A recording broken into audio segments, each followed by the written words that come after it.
দুর্নীতিবাজদের বিরুদ্ধে এক চুল পরিমাণ ছাড় নয়। বিচার বিভাগের মতো গুরুত্বপূর্ণ প্রতিষ্ঠানে কোনো দুর্নীতিবাজের ঠাঁই হবে না।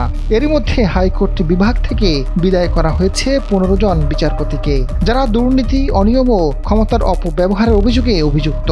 এমনকি অনিয়মের অভিযোগ ওঠা মাত্রই বিচার কার্য থেকে বিরত রাখা হচ্ছে অনেককে। দুর্নীতি ও ক্ষমতার অপব্যবহারের অভিযোগে উচ্চ আদালতের বিচারপতিদের অপসারণ অন্যান্যদের জন্য সতর্কবার্তা বলে বলছেন আইন বিশেষজ্ঞরা।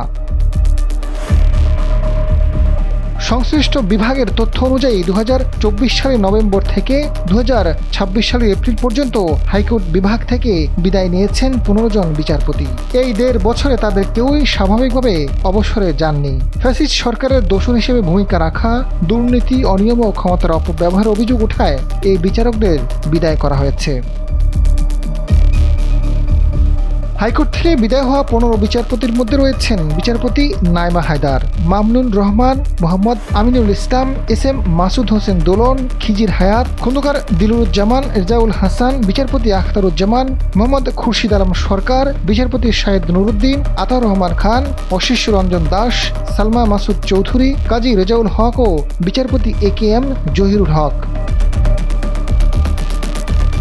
সুপ্রিম কোর্টের রেজিস্ট্রার জেনারেল মোহাম্মদ হাবিবুর রহমান সিদ্দিকী জানান, জুলাই গণ অভ্যুত্থানের পর অনিয়মের অভিযোগে ছুটিতে পাঠানো হয়েছে 12 বিচারপতিকে।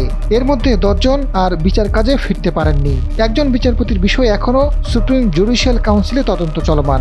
অন্য আরেকজন বিচারপতির বিরুদ্ধে তদন্ত করার মতো কোনো আলামত খুঁজে না পাওয়ায় তিনি বিচার কাজে ফিরে এসেছেন।